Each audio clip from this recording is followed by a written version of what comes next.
here with me today, like she said, is Kathy and Kimberly from my team at Central Arizona College. We're all instructional specialists. We work together daily. We teach and oversee all subjects related to adult ed and have different perspectives coming into this project. So it has been a good experience. But let me back up to summer of 2020. That is, as you recall, that was quite a big summer. That's when I participated in my first EdTech makerspace, and the whole project was based on the stories and supplemental materials from Reading Skills for Today from Southwest ABE, which I always think should be Arizona because Southwest, but Southwest ABE is in Minnesota, where all great things come from. So for those of you not familiar with Reading Skills for Today, they have almost 350 leveled stories with supplemental materials, all of them written for our adult learners. So if you recall, in 2020 is when we suddenly needed more resources that we could easily use in all the different remote learning situations that we found ourselves in. And that's when Jeff Gumas, man extraordinaire, developed the first ETMS project. I believe it's the first ETMS project. So that was designed to be professional development with purpose, where teachers would learn EdTech tools and create some reusable, mobile-friendly resources. I signed up for that just because I had kind of been following Jeff because he was always doing interesting stuff. Didn't really know what I was signing myself up for, just jumped in. And of course, Jeff had it all worked out. All I had to do was show up, follow directions. So by the end of that project, all of us who had participated, and I see a few names in the meeting here. I see some of you were in this as well. We all learned to use Wakelet, Quizlet, and Google Forms. And not only that, but we learned some really valuable lessons about designing lessons with consistency and uniformity, especially reusability and access and organizing resources. So I mentioned we started with the stories from Reading Skills for Today. Each story there has this fantastic supplemental document with some really great activities. You can see there's vocabulary, language or grammar, a speaking activity, an assessment like multiple choice reading skills, and a writing activity. So for our project, we started with the vocabulary lesson and then put all those words and definitions into a Quizlet. I'm sure most of you are familiar with Quizlet. And then for the comprehension quizzes, we took the assessment questions from the supplement and put those into a Google form set up to run as a quiz. So all these resources are collected in an online site called Wakelet. And I'm sure some of you are already using the Wakelet, but if not, a Wakelet collection is like a one-stop shop for whatever you want to store there. You can post links, images, documents, all kinds of stuff. Anything you want, you put it in a collection in one Wakelet. So here we just made simple Wakelets with the Quizlet, the vocabulary Quizlet, a link that goes back to the story, and the comprehension check. So what that means is you would share one link with your learners and they have all of it all in one place. There's also a Wakelet for all the different resources that were associated with the project, including the stories, the individual Wakelets, and a massive spreadsheet with all the URLs for the different activity pieces. So you can see, maybe it's too small, but this is a visual of the Wakelet, of the spreadsheet. This is the resource that I use the most.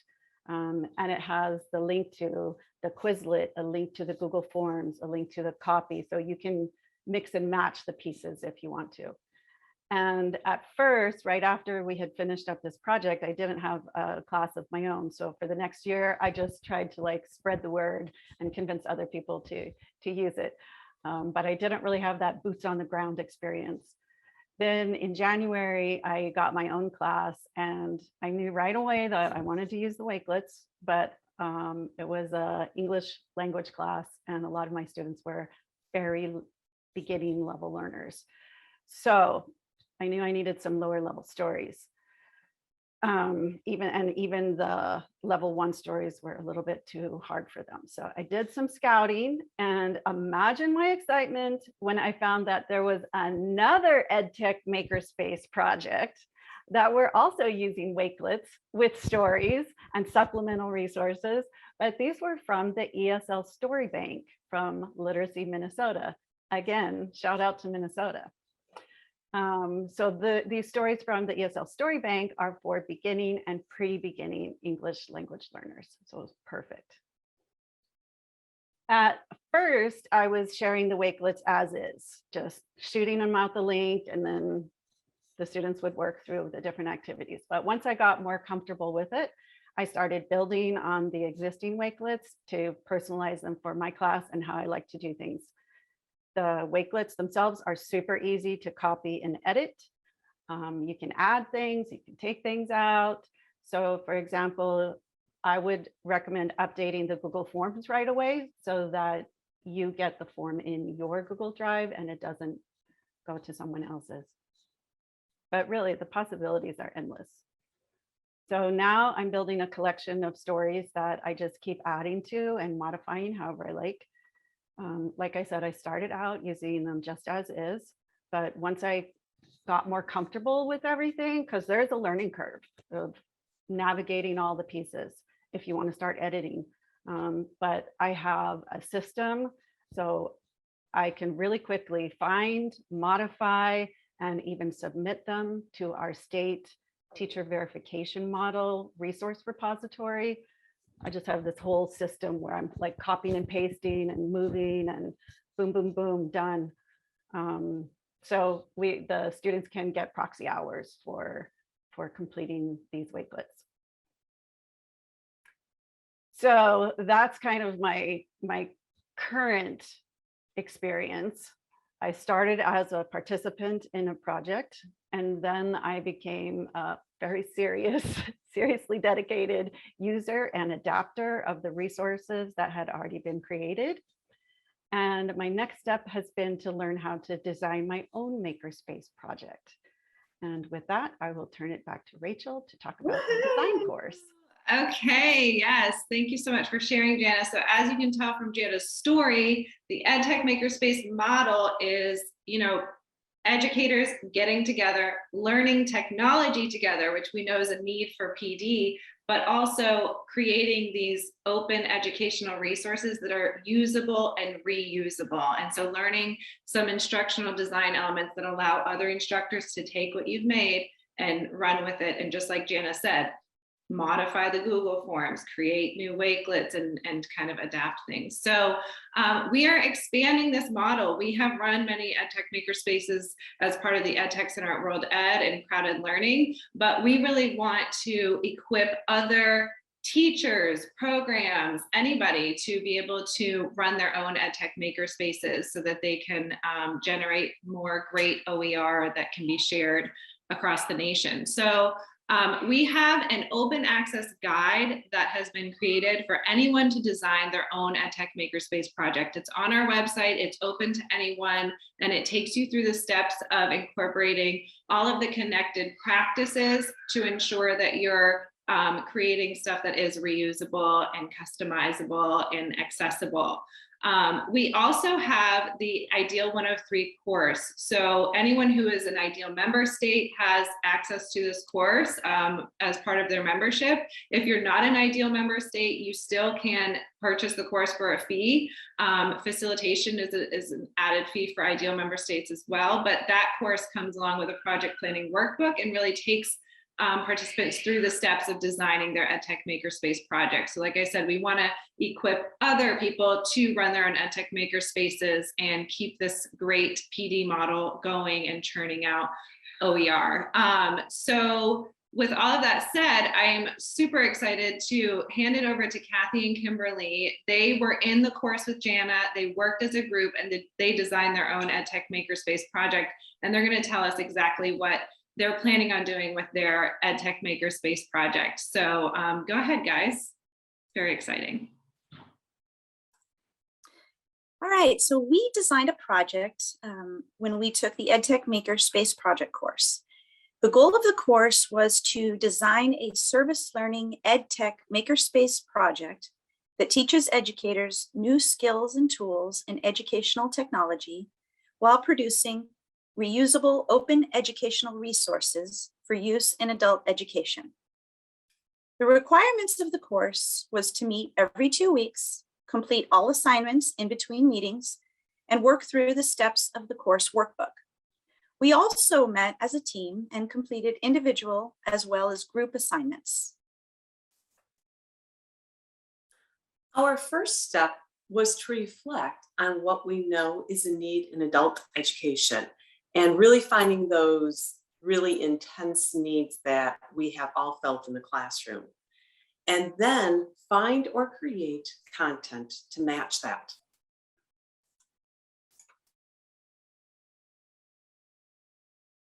We identified that there is a need for age-appropriate visual data content for adult learners.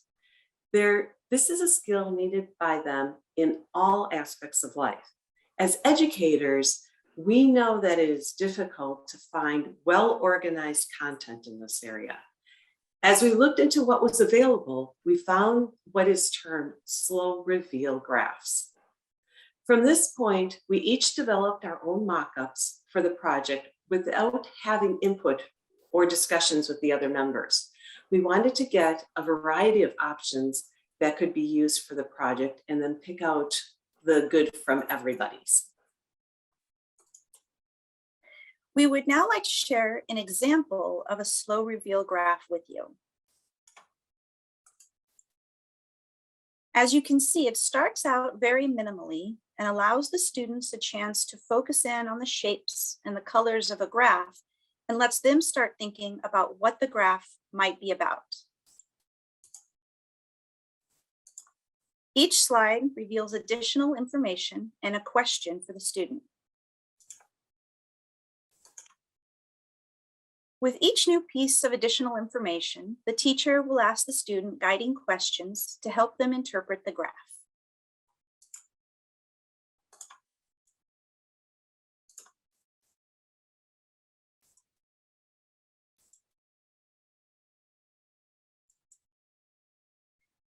In section 2, our goal was to match our learning goals to EdTech tools.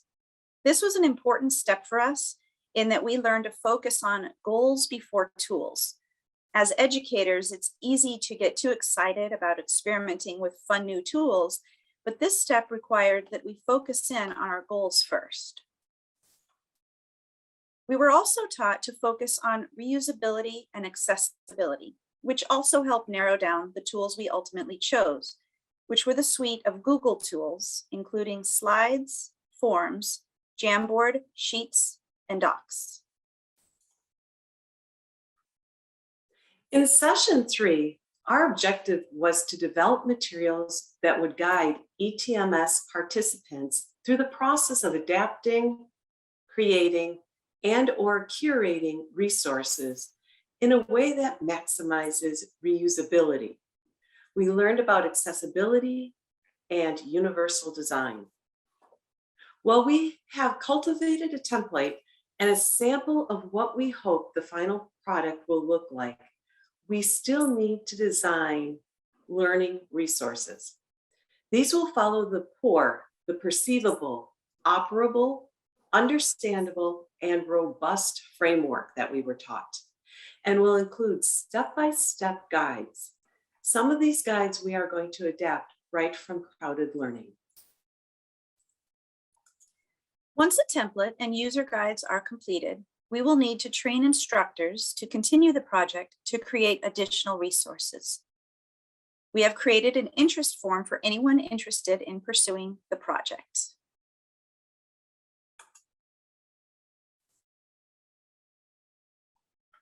Once completed, this project will continue to be a resource that is expandable to add new visual data to the project.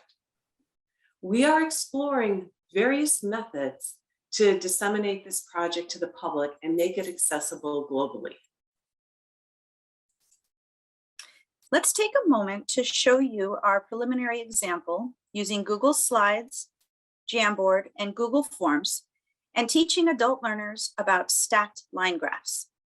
We start off by engaging the students by showing a brief video introducing the type of graph. We start with finding out what they know about this particular type of graph. This would be in the form of a Google Jamboard where students can collaborate using digital sticky notes. Now we go through the presentation of the slow reveal graph, similar to what you saw earlier. For students in an online setting, this slide could be adjusted.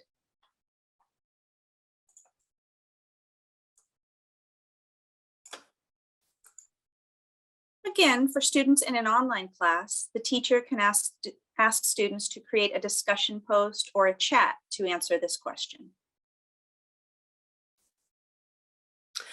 At this point, students are given an entirely new graph of the same type to see if they are able to apply their knowledge on a new graph. The questions shown here are given to students in a Google Form quiz so that the teacher can collect responses to gauge student understanding and mastery. And here is what the Google Form looks like.